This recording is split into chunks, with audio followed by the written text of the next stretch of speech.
Welcome, it's your girl Sage, back with another YouTube video. And if you've looked at some of my other videos previously, welcome back, sis or sir, or whatever your pronouns are. I respect it. They, them, thee. But we are back with another YouTube video, and this video is going to be about the top 5 ways to recoup your confidence, to bring your confidence back, and to feel more like yourself. This is just a disclaimer. Nothing is going to happen overnight. Self-building, character, and confidence building is a journey, and it is a process, and it is going to be a beautiful one once you get to the point of self-rehabilitation and self-confidence. Trust me.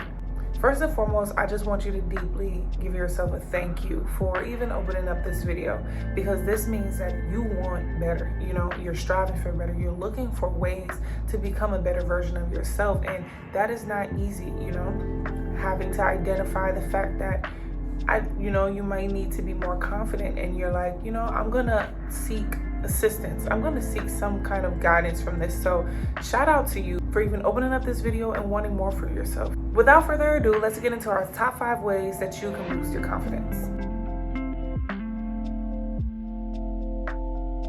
So the first confidence booster on our list is going to be positive self-talk.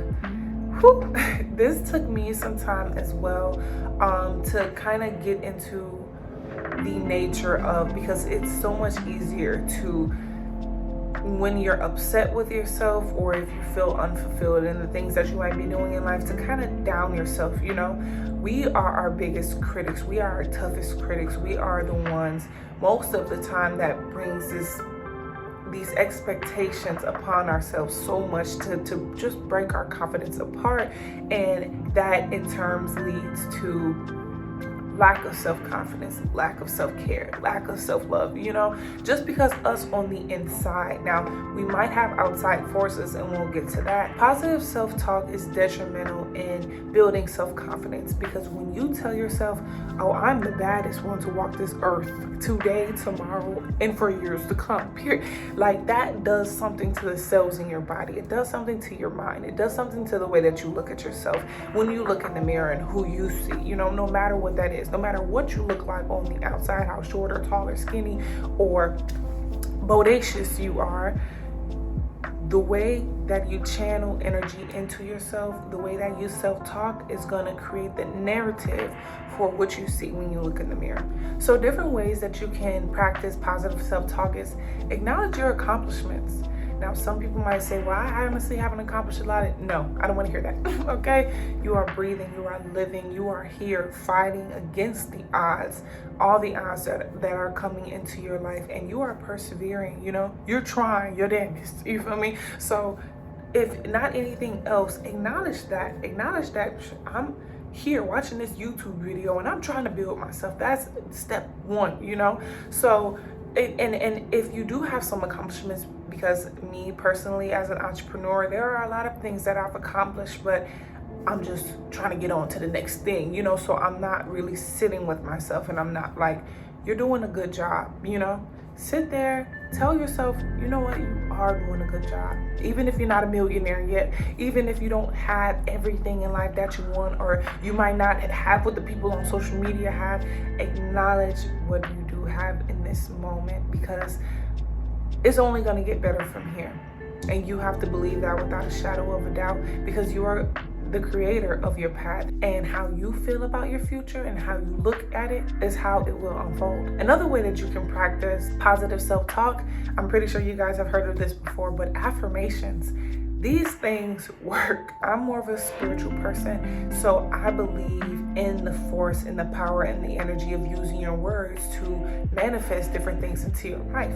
If we can use words of negativity and bring that upon ourselves to feel in different ways, or even make ourselves ill and mentally, emotionally down, then we can use positive words to bring ourselves up. Positive affirmations that I use personally are, I am a very confident woman. And I might be feeling extremely unconfident, but I keep reminding myself, I am a very confident woman. I am a very confident woman. I also say things like, I have the power to manifest the life that I want. I am successful. I am beautiful. I am intelligent. I am connected to the source. Like, You can come up with your own, that was just a couple off of the head, but you can come up with your own that personally identify with things that you want to accomplish into ways you want to feel about yourself and feel about your confidence. Say, for instance, if you're working on body positivity or physical appearance and confidence, you could say, I am overwhelmingly gorgeous. And it might feel funny at first, like, why am I saying this and I don't feel like this?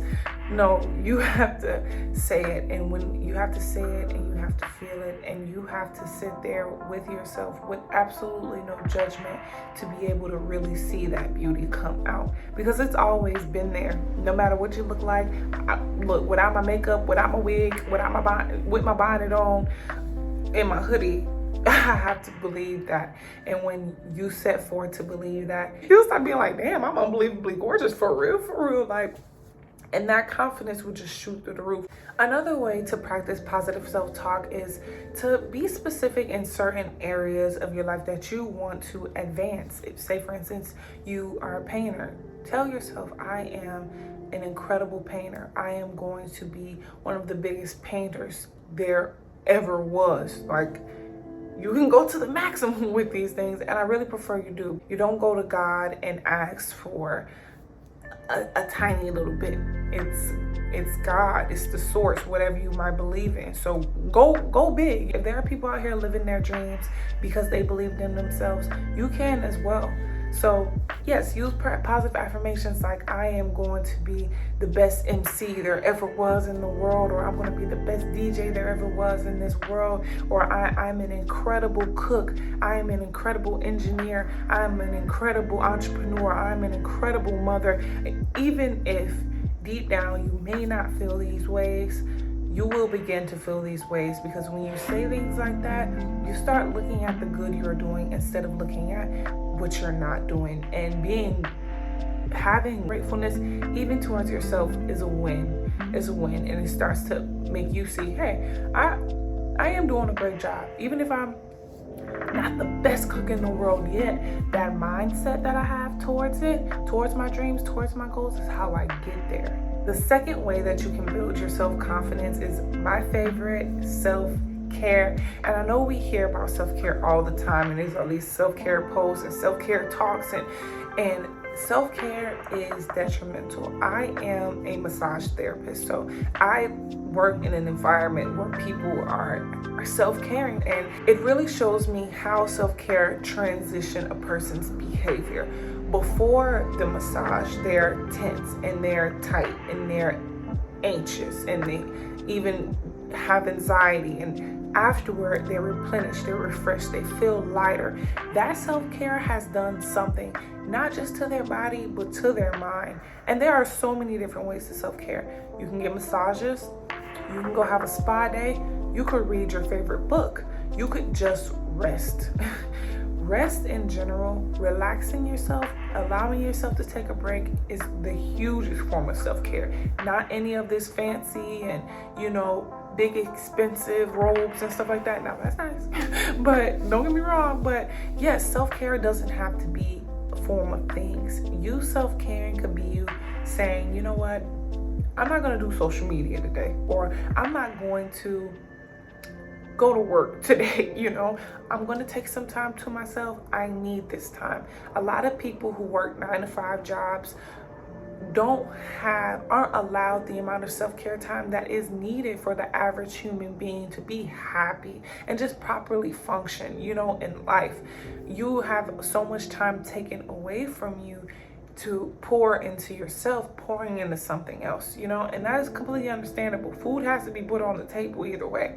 But even when you get off work and you're home, whether you have kids or not, it just never seems like enough you time.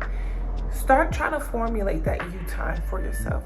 Even if you're just getting a bubble bath, even if you decide to stay in the car and listen to a podcast or something like that, have that downtime. I meditate, I do yoga, I try to take a lot of me time for myself to replenish my energy, to boost my self-confidence, because when you feel good, that is what you project out into the universe. When you feel good, you feel good. You feel good. You are good. You can be better. Your mind is more clear. A lot of people think that they need rest as in sleep, but just continue to listen to your body. Self-care can be in multiple different levels. It can be mental, it can be emotional, it can be spiritual self-care. So all of these different, and I'm not trying to overwhelm you guys, but if your body needs rest, rest your body. If your mind needs rest, rest your mind. Rest your mind. Don't overstimulate yourself. Turn your phone off. If your emotions need self-care, do something loving for yourself. Take yourself out to eat a nice meal. Celebrate yourself. Do something to appreciate yourself. Do something to make yourself feel good. If your spiritual self needs rest, take time, light a candle, say a prayer or something like that, and just kind of hone in on that and bring it back into center. You feel me? Bring it back into center and just rest as such, because after a long day of work, coming home, sleeping is not always the self-care and the rest that our body truly needs, you know? I'm not saying there's nothing wrong with sleeping. I like to nap. And I'm saying definitely do that, but really listen to your body, because some people are just like, I slept and I'm still tired. And it's like, because you're emotionally drained, because you're mentally drained, you know, not physically. So do different things, do different self-care things, and try to get it in monthly, you know, whether you get a facial done monthly, whether you work out more or not, because all of these things are different parts of self-care that'll have you in an entirety feel like a better individual every day. Another huge part that goes into self-care is hygiene.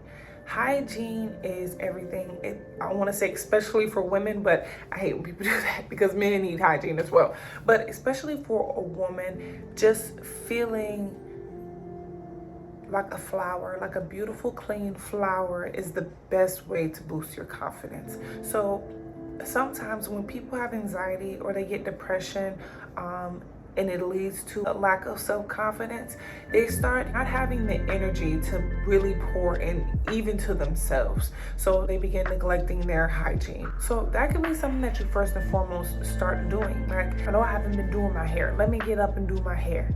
That's step one, because once your hair is done, you might be like, I'm kind of cute. Like, it might boost your confidence. I always say, when you look good, you feel good, okay?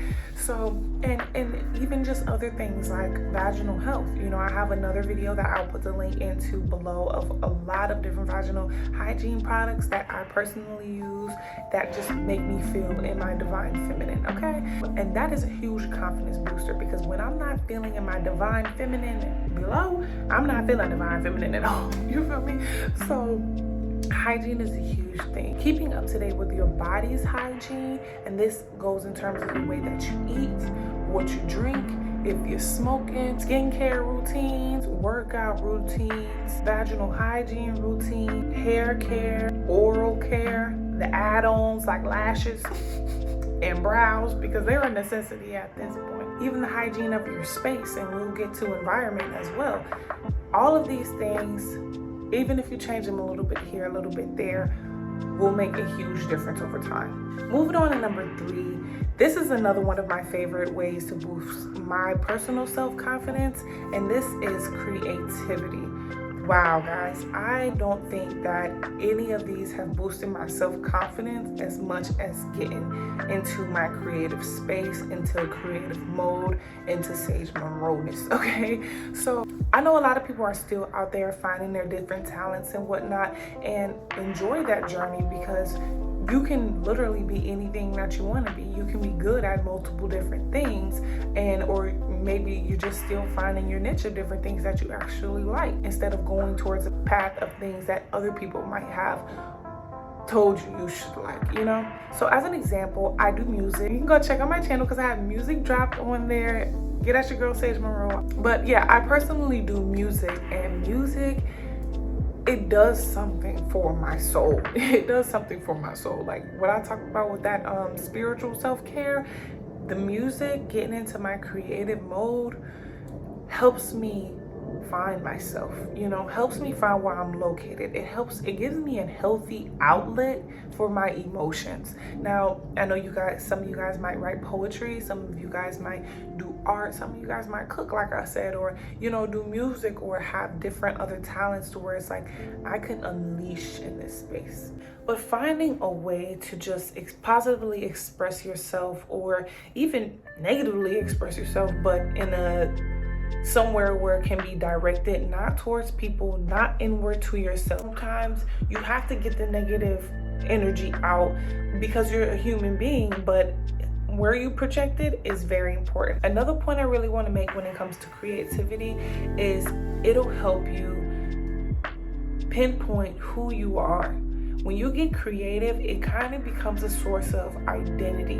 Like whether you are cooking, or whether you're yoga, or whether you're engineering, or a gamer, or whatnot, it really helps you kind of identify, like, who am I? Because sometimes when you experience unconfidence, you can kind of feel like, I don't even know who I am or what's going on in life right now. Like, I have been there. I am there once a month, you feel me? But it's just all about digging yourself out of that. And what I came to realize is that you write who you are. So yes, get creative, tap into yourself, and let your energy flourish and come out into this world 100% and unapologetically you. Our fourth self-confidence technique for today is going to be our outward environment and the people that we have around us, because they absolutely play a huge part in the way that we look at ourselves. First and foremost, I just want to mention that it doesn't matter what the hell anyone else thinks about you.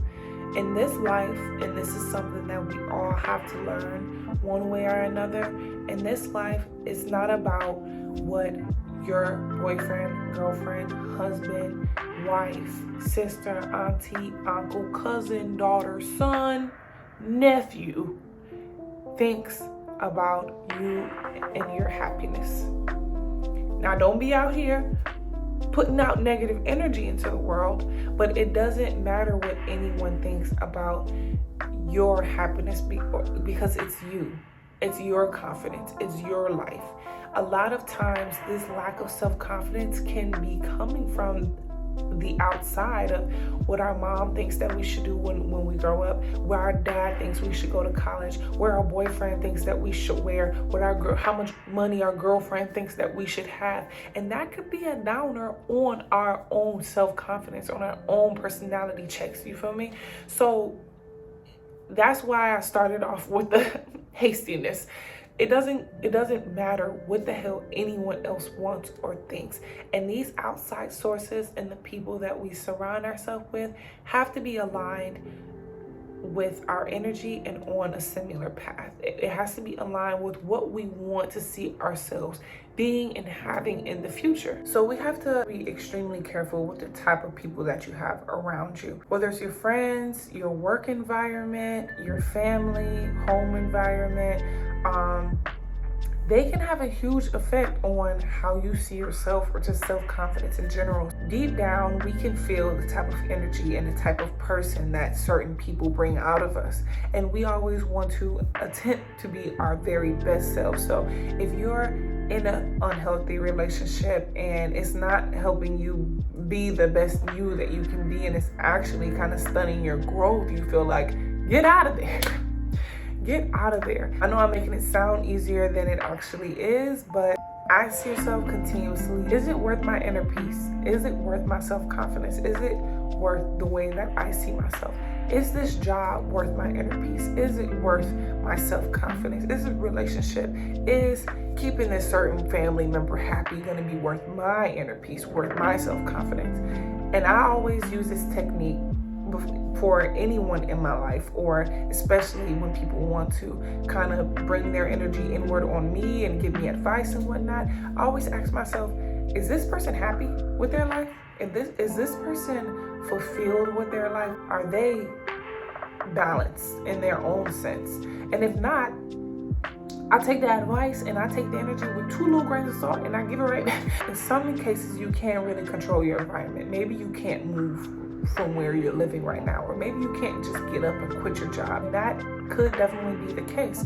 But there are different ways in which, when you realize that sometimes people are projecting on you and that energy doesn't really belong to you, you keep it at a distance. You keep it exactly where it's at. But sometimes in different environments, the people are naturally closer to us, like our significant others, or our family members, or friends, and that can kind of penetrate. But always realize that in any sense, if anyone is projecting any energy out of you that does not resonate with who you want to be, you have control over how you react, and you have control over their access to you to an extent. I know everybody's situation is going to be different, but the access that they have to your energy, you don't have to let them penetrate you. And like I said, every case is different, because in cases where people are closer to you, it is going to be kind of harder for me to just be like, well, don't let them get to you, because you might live with that person, or, you might be in a very long-term relationship, have children with that person. But how they act and the energy that they give off doesn't have to absorb into you. You can let it bounce off. And I know that might sound weird, but sometimes people come at you with a certain type of energy that you don't have to accept. And you can just realize, oh, that's more of a reflection of you than a reflection of me. And if I take on that energy, I'm going to be in a place where I don't really enjoy, and I won't have that for myself. I want better for myself. It is not worth my inner peace. Moving into number 5, our last point of this video. This one is going to cause you to do some deep diving within yourself and to really find the root of this lack of self-confidence that you might be experiencing. And even if you don't lack self-confidence, how to get out the different blockages that you might have to increase it. So number 5 is unleashing your past. A lot of us carry a lot of weight from our past, and a lot of memories, and a lot of emotions from our past, and it feels as though it is holding us back. It feels like we have chains locked on us. It is the reason why a lot of us are still experiencing lack of self-confidence today. It is still a reason why we might look in the mirror and we don't really feel like we're able to say that person is beautiful or that person is going to be successful. And this kind of comes back to point number 4. These outside sources and the energy that they have given off, whether it's something that happened a long time ago or not, that energy, that shows a lot more about them, and it shows a lot more about their trauma. And they could have been projecting it on you to the point where it's now become your trauma. But what are the best ways that we can unleash that trauma, release that past, release that negative energy, release that dark cloud or those shackles of pain that these situations have had on us for years and are still affecting us today? And that's not to find closure with that person. And this might be very contrary to popular belief, but the only person that can give you closure is self. Some people are just not at the level of healing and self-realization that you are right now, and they may never be. So you might come to a self-realization about how what happened in the past between you two has led you to become who you are today. And with that realization, you go on and you go into healing with all the different points that we've talked about today. But taking that information and giving it to them and saying, this is why, and you are why, it doesn't make them meet you there, because they can only meet you in which the level that they have reached, that self-realization. Sometimes unleashing the past can even be you forgiving yourself. Sometimes people are like, dang, I wish I did that, or I wish I didn't do that. And that was then, and we have now. So downing ourselves, doing negative self-talk about the things that we didn't do before, when we can't get the time back, it's just wasting time right now. I'm gonna keep it real with y'all. Because I've been on this journey, and I had to come to a lot of self-realizations to overcome a lot of things that I was going through, including, the self-confidence journey that I'm still currently on. So forgive yourself.